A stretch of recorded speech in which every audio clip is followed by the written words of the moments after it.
tonight on CBC Vancouver News. I came down here to take a break, and hey, I'm working harder now and on my break. Sidewalks need to be clean, right? A winter wallop of snow on BC's south coast closes schools, clogs roads, and threatens vulnerable people. Their chances of experiencing frostbite increase significantly. Sometimes it gets really deep. It's crazy high, so it's very fun. But with schools shut down, kids of all ages will play. It's like being back, being a child again. And if you slip on an uncleared sidewalk and get hurt, can you sue your neighbor? Our Jason Proctor will weigh in. This is CBC Vancouver News.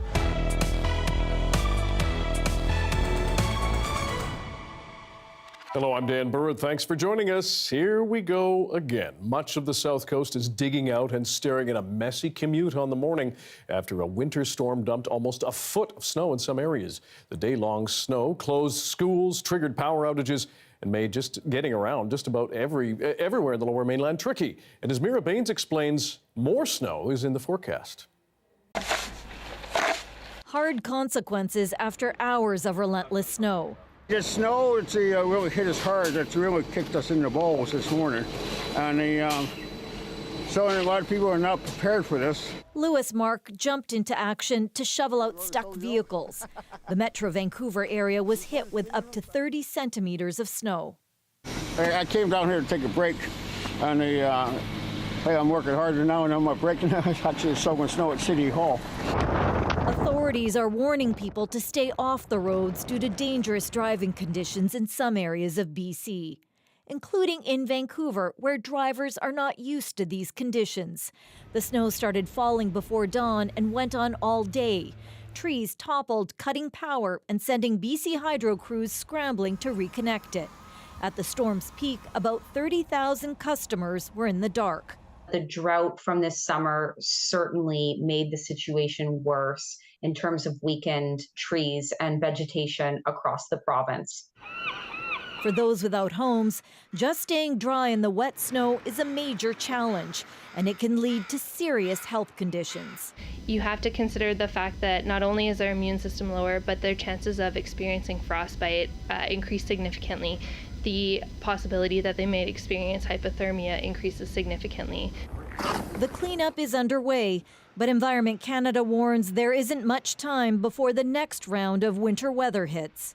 So once we get through this storm, we will have a short break in the precipitation before the next system starts barreling down on the south coast. It could hit Vancouver Island as early as sort of late morning or by midday on Thursday. A welcome return for some who say the cold weather isn't all bad. Hanging out with your friends and the snow, just like the texture is so cool. There's just endless things you could do, like sledding, making snowmen, snowball fights. It's just so fun out here. Mira Baines reporting. Now, the Fraser Valley also saw heavy snowfall today, forcing many people to stay off the roads. As Saurabh Sandhu reports from Surrey, others came prepared. No worries. Surrey resident Edgar Lapisaurus is grateful for a neighbor like Kuljinder Lali, especially on a snowy day like this. Taking note of the extreme weather and Edgar's age, Kuljinder cleaned his neighbor's driveway with his automatic snowblower. Actually, they are senior, right? So they can't come out, and sidewalks need to be clean, right? So people who are walking on the sidewalk, it's good for them if it's clean. And I'm old, my back hurts, so that's really very appreciative of my neighbor. And then there were several others like Kuljinder trying to help those in need. Elsewhere in Surrey, despite the heavy snowfall, things appeared calm in the city, with snowplows working round the clock, cleaning the city streets. And even those commuting by public transport expressed satisfaction with the service. Good, yeah, not too bad. He was so nice, man. Like, he saw me stop at the road, and it was my first time using the bus system. I usually take the SkyTrain to go to work. But yeah, man, I just wave him down. He goes, okay, come on down. Wednesday morning saw the start of heavy snowfall in Fraser Valley region. Some areas in Surrey reporting up to 30 centimeters of snow, forcing Surrey School District to close the schools in the region. The city of Surrey also announced the closing of all the recreation centres due to inclement weather in the afternoon, and opening the door for warming shelters in Guildford, Whalley and South Surrey. Saurabh Sandhu, CBC News, Surrey. Well, Vancouver Island didn't get quite as much snow yet. Some areas still got plenty of it. Our Claire Palmer braved some dicey roads in Nanaimo. Big, white, fluffy flakes and terrible driving conditions. Winter is here on Vancouver Island. Well, we've got lots of salt, we've got lots of trucks and lots of people. This is what we do all winter. So we're keeping a very close eye on the forecast, and we're hoping that we don't get the freezing rain, but then it'll become a drainage issue. The city of Nanaimo and Main Roads, which maintains highways in the region, have been preparing for this. The roads were pre-treated with brine and salt, and plows have been out since early this morning. But still, it's tough to keep up with the snowfall. Well, to be honest with you, staff, we don't get a lot of snow events here on the Central Island, so usually the staff is pretty pumped up and geared up to get out there and get snow plowing. A local hardware store in Nanaimo says that people took the last week to prepare after last week's snow, and that people kept him busy stocking up on de-icer, shovels, and car brushes. They're a little bit worried, but then once it comes, I think they're okay. But I think this is probably going to be worse than last week, so we'll probably see more of it later on in the week when they need more, of course. But yeah. Nanaimo Ladysmith School District called a snow day to the glee of kids everywhere. And BC Transit briefly paused operations in Nanaimo on Thursday morning as roads worsened. Service later resumed. Victoria saw its fair share of snow as well, with Victoria Airport reporting 11 centimeters. It's going okay. It's a little bit wet and getting heavy, but it's not too bad. Beautiful, tranquil, no wind. It's nice to see it once a year. Areas at elevation saw a bit more, with the Malahat seeing plenty of accumulation. The snow It's good, no bad, just only Malahat snow. Yeah. For now, many people are staying out of their cars and finding other ways to get around. Claire Palmer, CBC News, Nanaimo.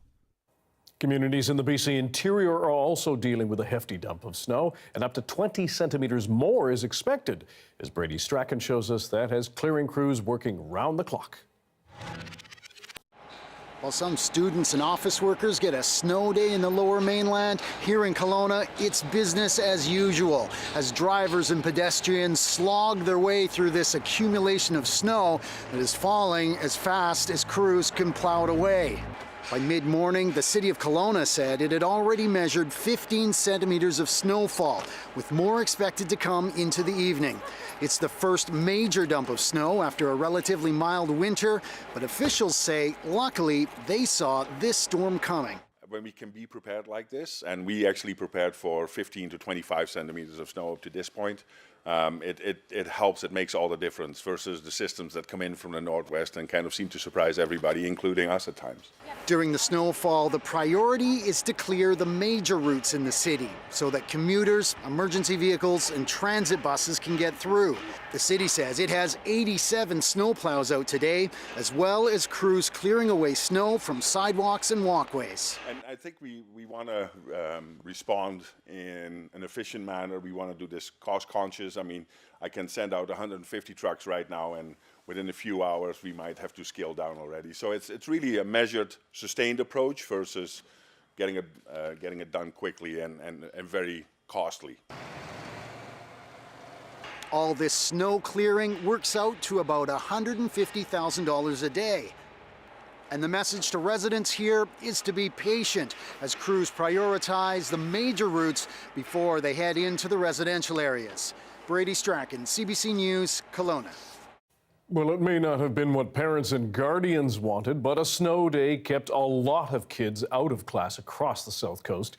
And as Janella Hamilton shows us, that means heading outside looking for hills. 3, 2, 1, go! Dozens of families and kids flocking to Ron McLean Park in Burnaby to play in the snow on a rare snow day in Metro Vancouver. You can go sledding in it, and sometimes it gets really deep, and sometimes it's really fun shoveling the snow. Probably to have fun, because we're usually cooped up inside at school when we can play outside. Yeah. For Razia Mohammed and her family, canceled classes means an opportunity to create memories together.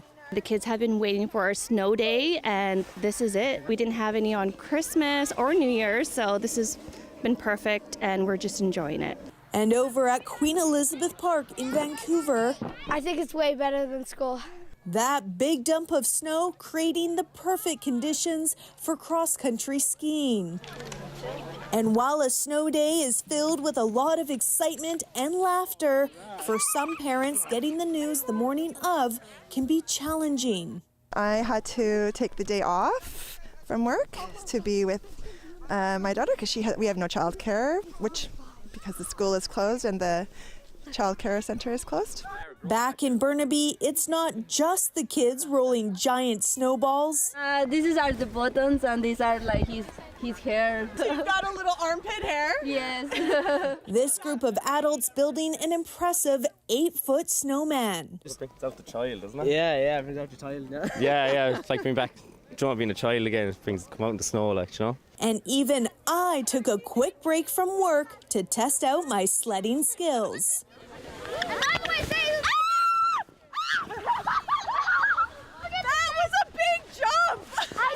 Just some of the ways British Columbians are embracing the latest blast of wintry weather.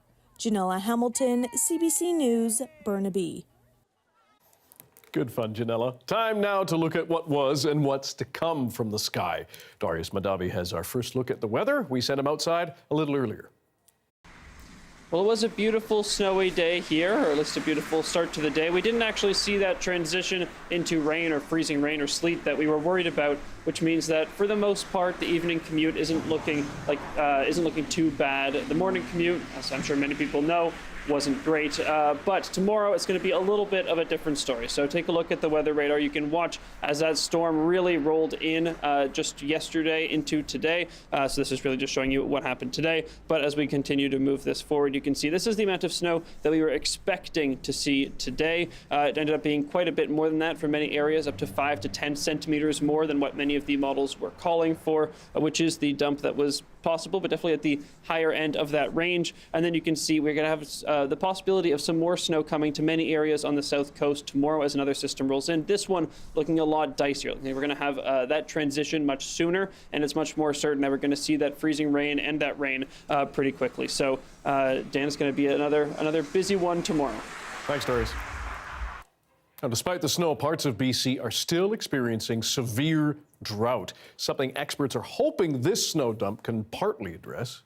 The precipitation that we're seeing right now, it's pretty exciting. It's overall a really positive event in terms of helping to offset those drought conditions. However, it is not going to be in itself enough to fully bring us out of drought. She says as of January 1st, BC had only 56% of normal snowpack stores. That equals a water deficit of about 150 millimeters. The current snowstorm is expected to provide about 20 millimeters of snow, water equivalent. It's more, but not nearly enough. As you heard earlier, BC Hydro says thousands of customers were without electricity today, but outages have been steadily dropping as they get fixed. About 8,000 customers in Metro Vancouver and the South Coast at last check are currently in the dark, as well as over 2,000 on Vancouver Island and the Gulf Islands. Hydro says it expects around 500 Gulf Island customers will be without power overnight because of access issues. Canada Post has issued a red delivery service alert for Metro Vancouver, meaning no delivery until Thursday. It says the snow poses a risk to letter carriers, and they're asking you to clear your sidewalks and driveways once service resumes. Plumbers in Metro Vancouver say they are overwhelmed with calls about frozen pipes in homes and businesses. Burst and frozen pipes have been a big problem since last week when temperatures plunged across our region. One business says it's now getting triple the calls it normally does. Obviously, we can't keep up with that amount of work right now, so we're having to defer a lot of calls to other people. Lambert recommends you leave faucets on just a little bit to help thaw out ice in pipes and make sure they don't refreeze. Now, when snow falls, the call comes for homeowners and businesses to shovel their walkways. But if you slip on an uncleared sidewalk and hurt yourself, could you sue your neighbor? Lawsuits over broken bones have gone all the way to Canada's top court. Our Jason Proctor has more on what you need to know. So, you're a homeowner, it's snowing outside, the sidewalk is building with snow, and you're wondering, what should I do? You're required by the law to clear the sidewalks in front of you because of city bylaws, but what happens if somebody slips on the sidewalk because, well, either you don't clear it or you kind of do a shoddy job of it? This is Canada, so the issue of snow removal has actually made its way all the way up to the Supreme Court of Canada.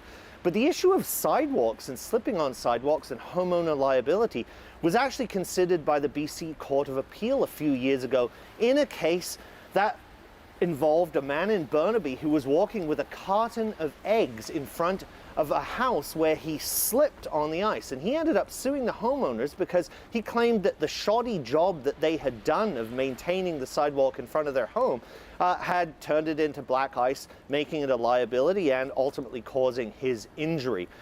The appeal court judges, in looking at this, looked at the collective responsibility we all take on for the cities by agreeing to shovel our sidewalks, essentially doing their job for them.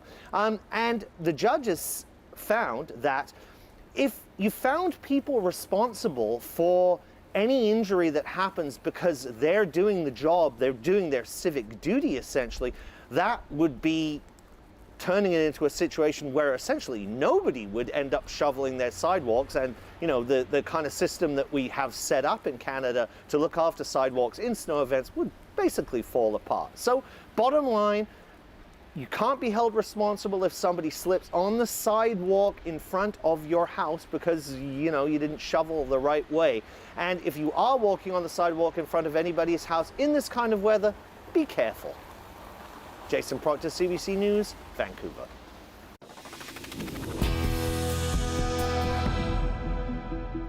Amid the snowy chaos, firefighters were called to near UBC to rescue a person trapped in a car after it crashed through a concrete parkade. Take a look.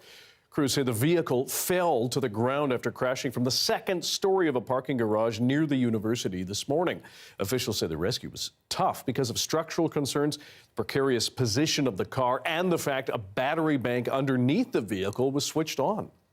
Priority is looking after the patient, making sure that they can get out safely, that nothing falls when we do start moving a vehicle, or cutting open doors, that we're not going to further injure the person or crews that are there. Crews eventually pulled the person from the car. It's not clear what caused the vehicle to crash or how badly the driver was hurt. To other news now, Canada's latest inflation figures were released yesterday, and we know food prices in stores have continued to outpace the general rate, rising by 4.7% compared to last year. Something one expert says isn't as bad as it sounds. Historically, the food inflation has been very, very close to overall inflation. And this is a very different time. Starting about 2.5 years ago, the gap has been very broad. And as we know, increases, especially over the last 2 years in food, have been substantial. So our prices increased more. And as inflation decreased, our food price inflation did not decrease. So the gap has been remaining, but is closing. So that's the good news, is that it certainly is closing to some extent. Wiseman says, while British Columbians want prices to go down, it's not that simple. She says a different kind of relief could be prices stabilizing to match food price inflation, but it all depends on how production costs like rent, labor, and transport change. In the next 2 years, close to half of all Canadian mortgages will be up for renewal, many at higher rates than before. Lindsay Duncombe breaks down what that could mean for homeowners and gets expert advice on how to prepare for any financial hits. Brace yourselves, homeowners. Many of us are about to start paying a lot more for our homes. In the next 2 years, close to half of Canadian mortgages, that's 2.2 million loans, will be up for renewal. This is all happening because mortgages that were locked in, say 3 or 5 years ago, with low interest rates, are about to be up for renewal with much higher rates. Check out what happened to interest rates in the past 2 years, the fastest series of rate hikes in the country's history. The Bank of Canada's key lending rate went from pretty much 0 to 5%. I wanted to find out how much that's going to hurt and what homeowners can do to prevent that pain. So, how much will it cost? We broke it down to 2 examples. Say you owe $315,000 on your mortgage. That's the average in Canada. 5 years ago, you could have locked into a fixed-rate mortgage at 1.9%, paid off over 25 years. Now, time to renew, and you're looking at a new interest rate of 5.8%. Expect the monthly payment to jump from just over $1,300 a month to close to $2,000. That's an extra $665 each month.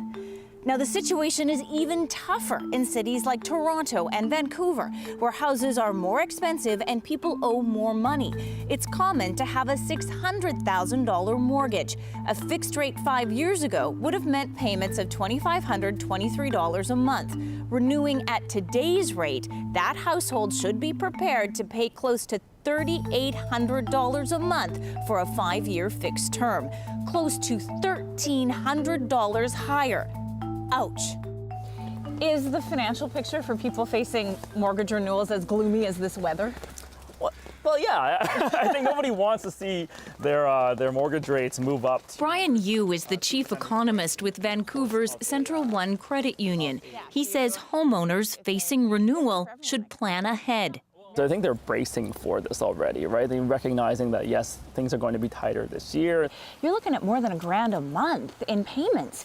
Can Canadians afford that? For many, they will be able to at least adapt to it. It does mean that there are a lot of hard decisions to be made around the mortgage about spending. Like, where are you going to be cutting?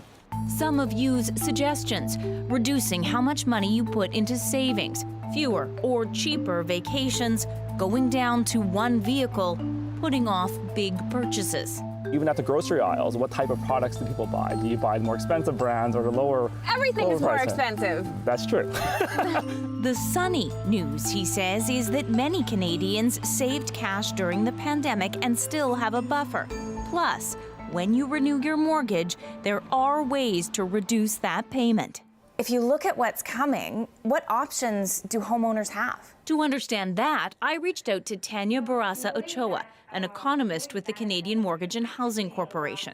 We've been seeing that mortgage borrowers are trying a bunch of different things to really try to make ends meet. Borrowers are choosing longer amortization periods. The amortization is the length of time you intend to pay off the full amount of your mortgage. By adding more time, your payments go down, but you pay more in the long run. What happens is that you're going to be paying your principal on your property on a longer period of time, but you're going to be making those smaller payments. Remember that Vancouver-sized $600,000 mortgage? We asked Barasa Ochoa what would happen if you extended the amortization period by 5 years. Your monthly payment will still increase, but it will increase by $900 approximately, rather than close to $1,300. What it means at the end of the day, it's going to be costing you less today, but you're going to be paying your mortgage over a period of 30 years rather than paying it over a period of 25 years. That's still a significant increase, right? You're still paying $900 a month more on that. What else can people do to try and offset that big hit? We believe that Canadians will be able to be creative and find the ways that they can to make their payments on time. People are still making payments, she says. Even with higher interest rates, delinquencies are at historic lows. Canadians will prioritize mortgage payments over other payments. But we are seeing, when we're digging into some of the numbers, we are seeing that more Canadians are actually struggling to make ends meet. So it's definitely telling us that there is this financial pressure that is being felt. So what about selling your house? Economists say hold off if you can. Rents are high, and so are new houses. If you can hold on, the pressure may start to ease at least a little. There are signs the Bank of Canada will keep rates where they are and may even start cutting them later in the year. Lindsay Duncombe, CBC News, Vancouver. After the break, a broader look at the snow and the weather events that impact it. How jet streams make our winters colder and our summers hotter. Stay with us.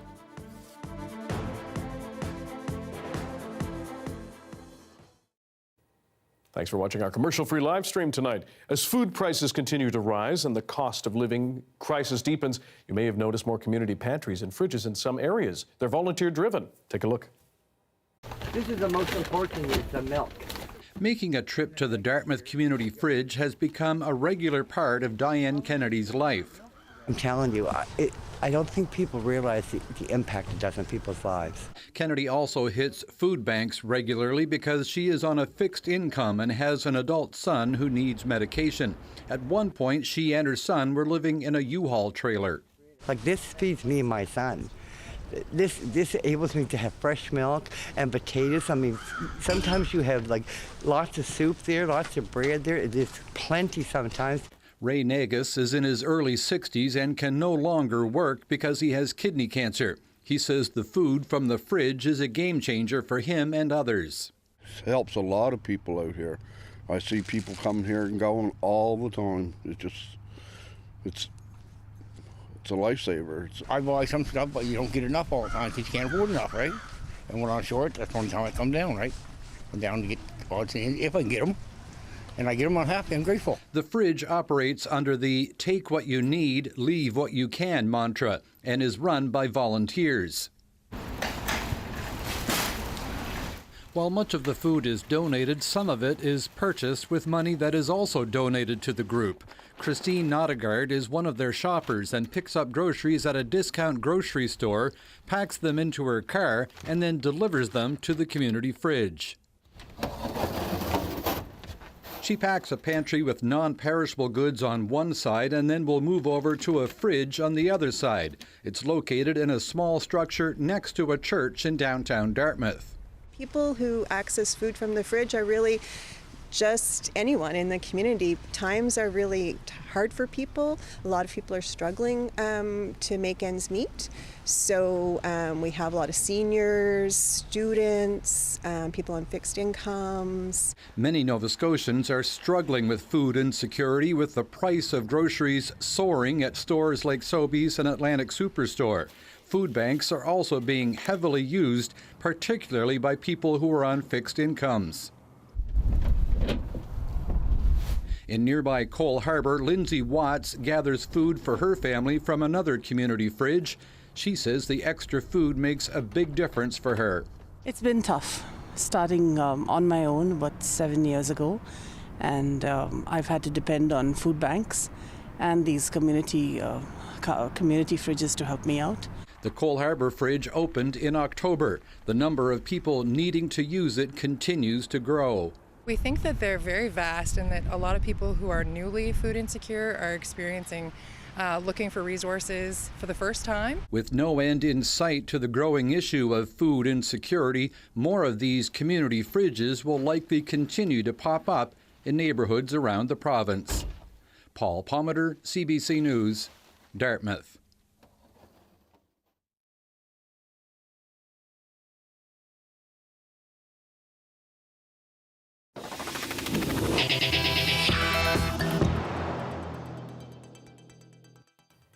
Back to our top story now from a bigger picture. The rain and snow we get is largely controlled by jet streams. Those are bands of fast-moving air high up in the atmosphere that carry weather systems across the globe.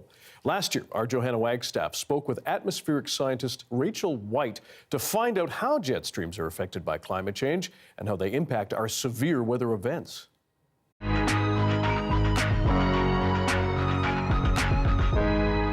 Rachel, the jet stream, though, is still key for these extreme weather events that we are feeling more, like the atmospheric rivers and the heat domes. Yes, it is still key. And so thinking about how these extreme events are changing with climate change, the way I think about it is there's two kind of separate pieces to this puzzle. The first one is, within science, we call this thermodynamic. And so it's really directly connected to the temperature changes that we're experiencing with anthropogenic human-caused global warming. And so, for example, with temperature extremes, this means we're going to see more and more intense heat waves. We're actually going to see fewer and less intense cold snaps. And we can also connect this to precipitation extremes. And so as we warm the atmosphere, we evaporate more moisture from the oceans, we've got a warmer ocean, and so then we have more moisture within the atmosphere. And so when we have these rainfall extremes, they can be more intense and dump more rainfall on us at a time. And this is different than the dynamic changes, the big picture. So the thermodynamics, that's pretty certain. Like how much change we get depends on how much we warm the planet.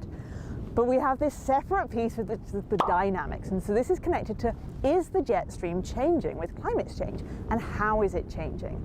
And so if it is becoming more wavy, that means we could have even more heat extremes, but also potentially more cold extremes. And so that's why that's sort of a really interesting part of, by warming the planet, we could end up seeing more of these cold extremes.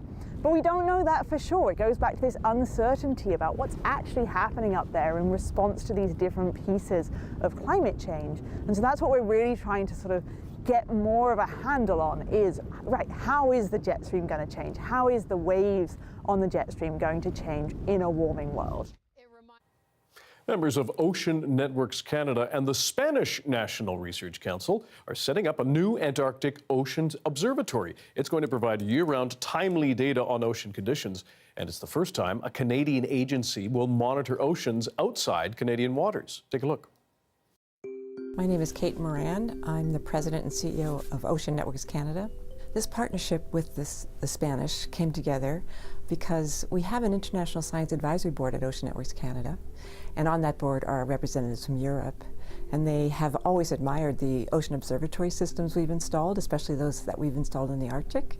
And we began discussions a couple of years ago, could we partner and install one of our observatories at their actually Antarctic station, and we have been talking about it for several years, and it came together. The station is actually on an island just north of that long peninsula that you can see when you look at the map of Antarctica, just south of South America.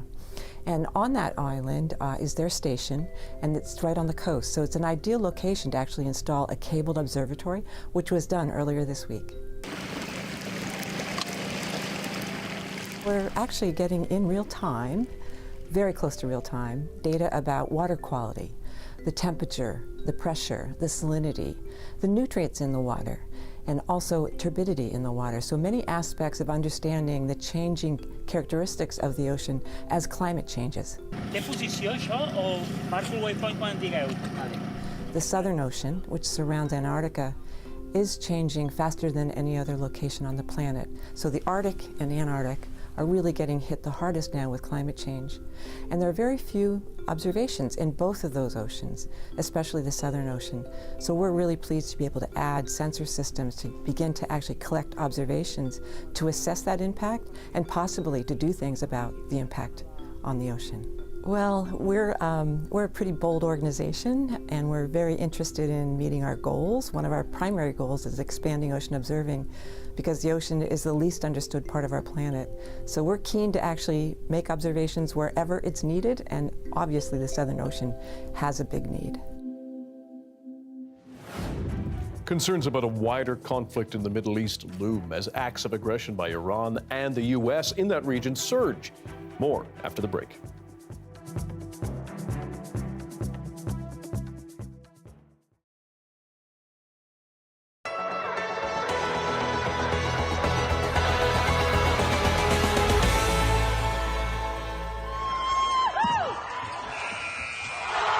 This shot has been watched more than 1 million times. So I made eye contact with my teammate. I ran up the floor. He threw the ball to me in the air. I just shot it. It looked good. And then when I went in, I was a little surprised and a little confused what to do. So I just stood there, and then a lot of people from my school just crowded the court. It's O'Donnell versus Gonzaga. With just over a second left in the game, Gonzaga down by 1 point. They've got 2 free throws, and they tied up with the first.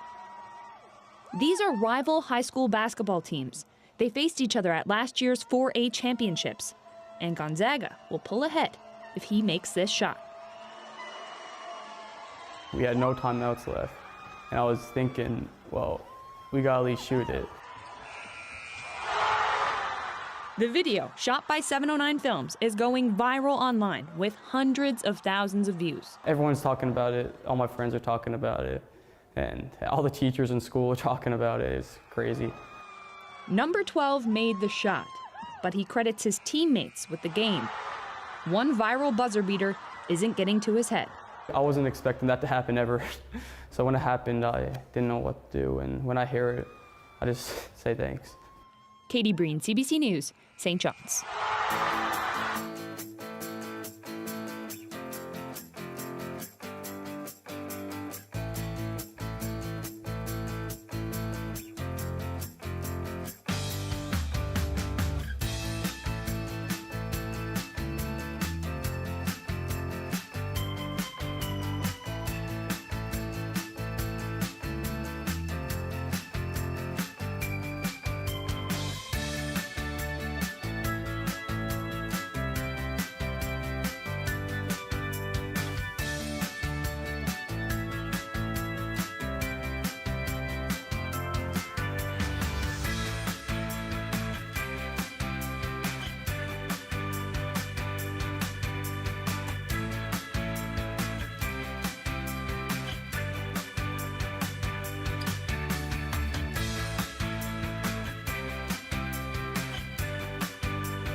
A recent surge in aggression by Iran is triggering fears of a wider conflict in the Middle East.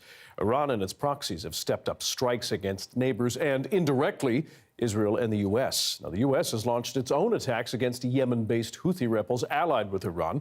As Sasha Petrusik explains, now Washington has labeled the Houthis a terrorist group, and Canada is considering doing the same. Houthi fighters celebrate on the deck of a seized cargo ship. Undeterred by Western airstrikes, they vow to keep attacking Red Sea shipping. Backed by Iran, which encourages them to fight till victory, as it does other militant groups in the region, all of them enemies of Israel and the U.S. Now that Iran itself has fired missiles at 3 of its neighbors this week, fears of an escalating conflict in the Mideast are growing, sparked by war in Gaza. Iran's latest strike landed in Pakistan, where officials say 2 children were killed and others wounded. We have also informed them that Pakistan has decided to recall its ambassador from Iran. Iran says it was targeting a Sunni militant group here. Terrorists on Pakistani soil, says Iran's foreign minister. He says other strikes were aimed at Israeli spies in Iraq and ISIS militants in Syria. That's raised anger in Iraq and the possibility of more fighting across the region, something the U.S. says it's trying to contain by designating the Houthis as a terrorist group. Gave us the tools to deny the Houthis access to the financial system and gave us the tools to impose additional actions, additional sanctions on anyone who does business with the Houthis. Some of those sanctions may be directed at Iran, a needed approach to discourage its interference in Yemen and elsewhere, say experts. Figure out a plan to ultimately deal with Iran to staunch these flows of weapons and materiel and funding going into these countries, or else this is just going to continue. The cycle of violence and terrorism will go on for, another 4 decades? And that's what we're up against. Canada is also considering designating the Houthis as terrorists, giving Ottawa similar tools. Sasha Petrusik, CBC News, Toronto.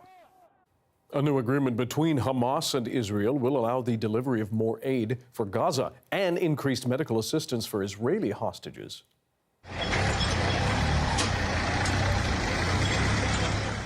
More than 24 trucks have rolled into Gaza carrying food, medical supplies, and other goods. The deal was brokered by Qatar and France. The UN's humanitarian aid organization says as many as 400,000 people in Gaza are now starving, and hundreds of thousands more may follow. In return, Hamas is allowing deliveries of medication to hostages being held in Gaza. That's been a key demand from their families, who staged a demonstration on the weekend marking their 100th day in captivity. Israel has updated the number of people who were taken on October 7th to 253. More than 100 have been released, but several have died in captivity. Israel believes about 105 are still alive. The last 24 hours have been deadly in Gaza. Intense Israeli airstrikes in the south have sent people fleeing. As Rafi Boudjikanian shows us, it comes as Canadian MPs visit the region, calling for this country to do more. At this hospital in Rafah, Gaza's most vulnerable seek help after they say they were caught in an artillery strike. All of a sudden, I heard a loud noise in the streets, she says. A building collapsed on a boy near me. He suffered burns too. I brought him here.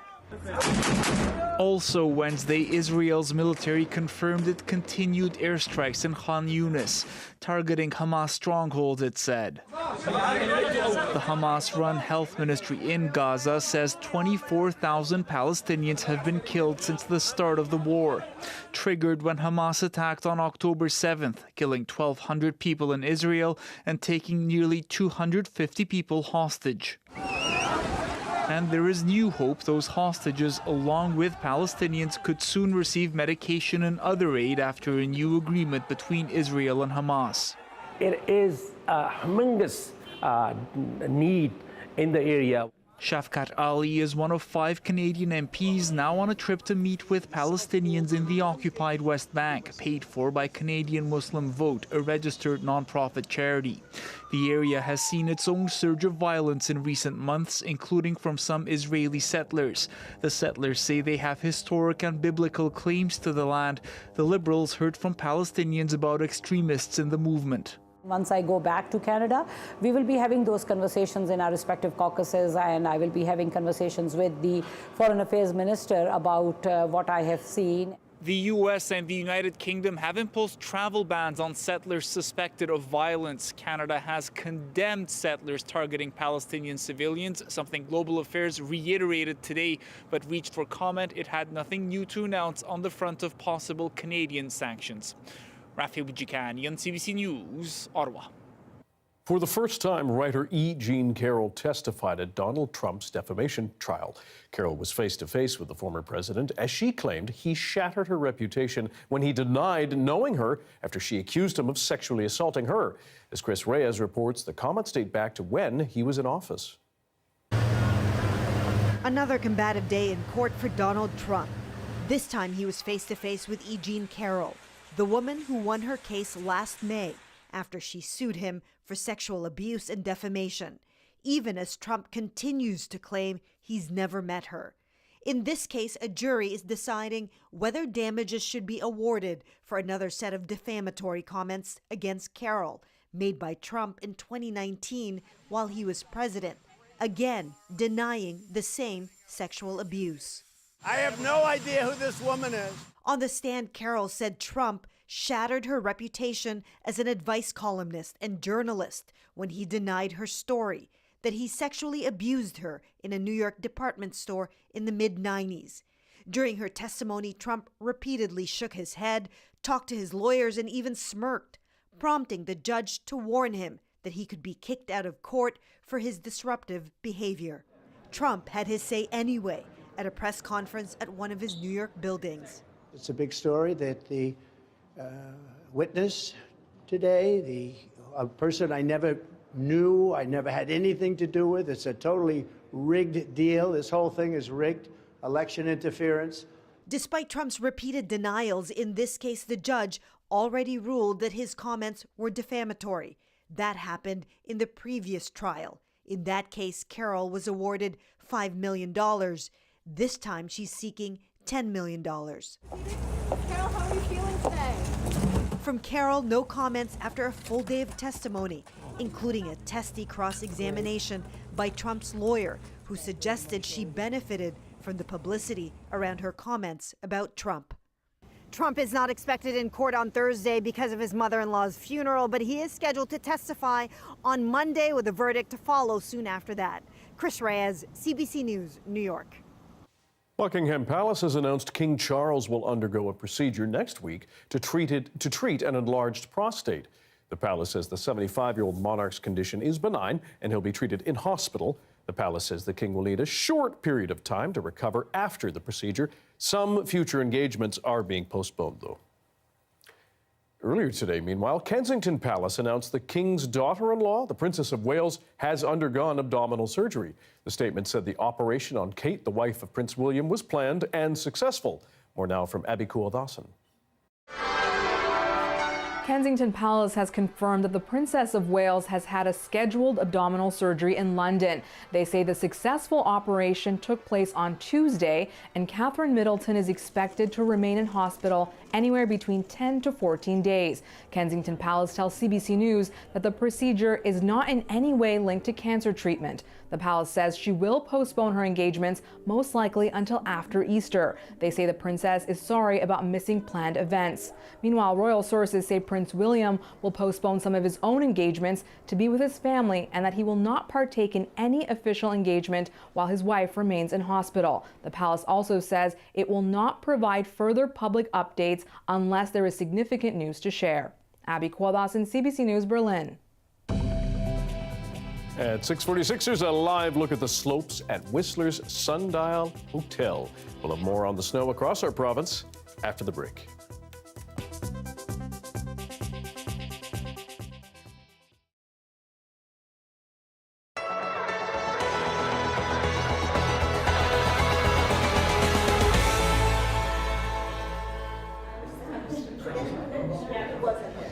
Thanks for joining us at the Charlottetown Library today to find out who the latest recipients are for the Ignition Fund. An exciting day. Each company will be receiving a $25,000 Ignition Fund grant to help them to get to market faster, and I'm very much looking forward to seeing what that looks like for all of you. What our company is going to be doing is we're going to be developing DNA vaccines. We're going to be targeting circulating viruses that target animals, and so our vaccines are going to be veterinary. And so we're going to be preventing transmission from virus from host to host, which then will actually save human lives. Yeah, the Ignition Fund's great, actually. So for us, it means that we're going to be able to upscale our vaccine production. It's a very small company at the moment. The idea is to store living cells at sub-zero temperature, at very low temperatures, to help them store for a long period of time. PEI is definitely a hub of a lot of bioscience companies. There are many, many companies, more than probably anywhere else in Canada. So we're developing a web application to help governments make better policy decisions and to help governments collaborate with one another on common policy issues. Yes, we're a startup, so I have a crew of 6 people. They're all freelance contractors. It's critical right now for me. I'm bootstrapping, so there's a point in time when I'm going to run out of available funds. Numerics is a business dashboard solution in terms of Ignition Fund help us reach the right customers at the right time, also compete at a higher level against larger companies.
So I know when I really like a song, if within the first 3 seconds, I'm already vibing to it. Hey, I'm Rohith Joseph. Vibin' is the new show all about discovering great new songs and fresh artists from across BC and beyond. It's not one person dictating what good music is, it's the community sharing what good music is. Stream Vibin' on CBC Listen. Well, the snowfall warning has ended for Metro Vancouver. The fun continues for some. This is McLean Park in Vancouver, who are fighting the good fight with some snowballs and some electrified or neon something. We got kids, maybe a dog or two. It's good fun.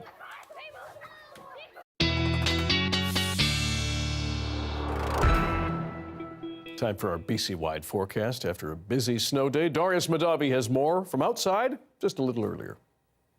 Well, it's shaping up to be another busy one tomorrow, but not looking at nearly as much snow as we got today. If you take a look, you can see how much snow we got in many areas across the south coast, and it was definitely a significant dump, more than the models were forecasting. And for many of these places, the highest amount of snow, breaking daily records for all these locations for this day. So definitely a big dump of snow. Now tomorrow, it's going to look a lot messier. Your morning commute won't look great across much of the south coast because we're dropping back down to freezing overnight, meaning a lot of icy roads possible in the morning. And then if the afternoon commute also, we're going to see, again, possibility of some more snow. You can watch that happen here. Some more snow up to 5 centimeters, maybe 10 for many areas still possible. For eastern parts of Vancouver Island at higher elevations, could be quite a bit more than that, 10 to 20 centimeters. But we're also going to see across the board this transition to a nasty mix and some freezing rain early to late in the afternoon. So going to be a pretty messy evening commute tomorrow. And then if we take a look at our precipitation forecast, you can watch that system roll in tomorrow. So we see it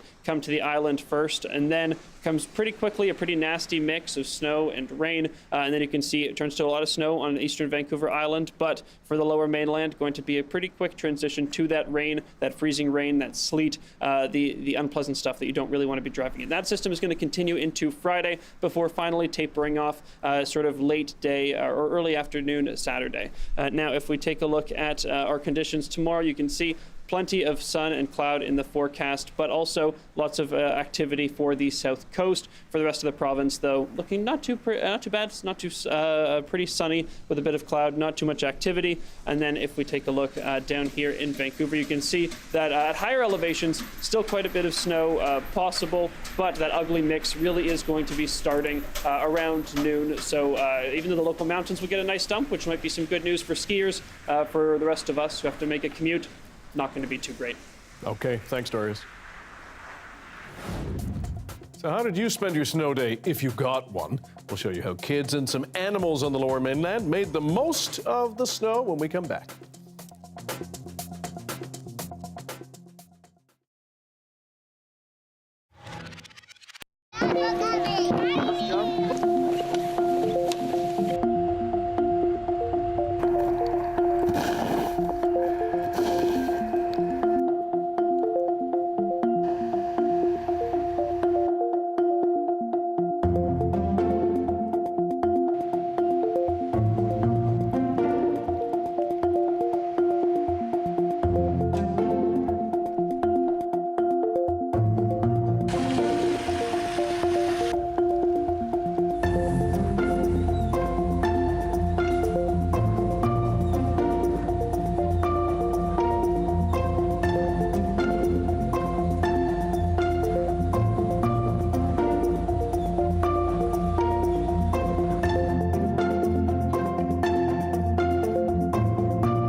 Hi, I'm Amy Bell, and here's what's in your CBC Vancouver inbox.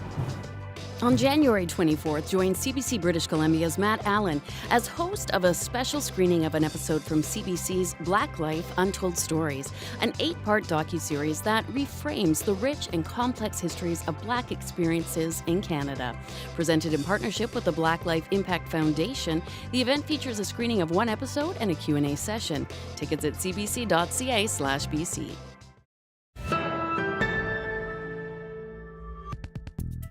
If you're in need of something warm and sunny to look forward to, Coachella has announced its 2024 lineup, and some Canadians will hit the stage.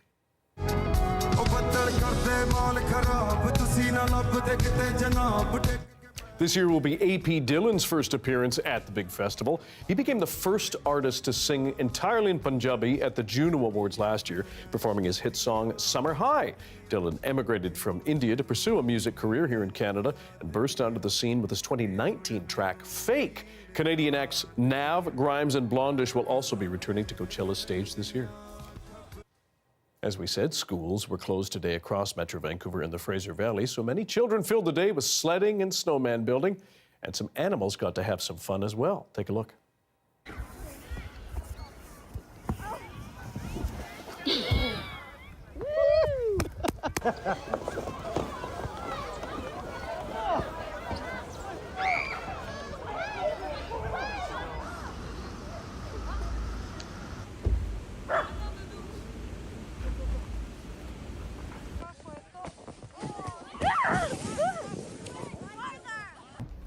Go Canucks, go! Woo-hoo!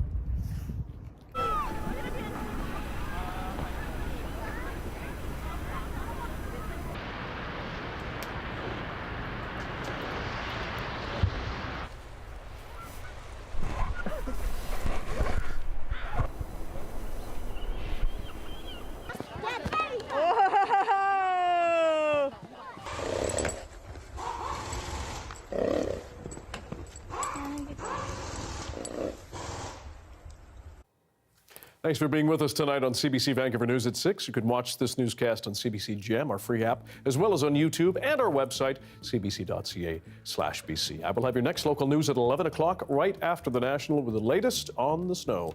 We'll leave you with that snowball fight at McLean Park.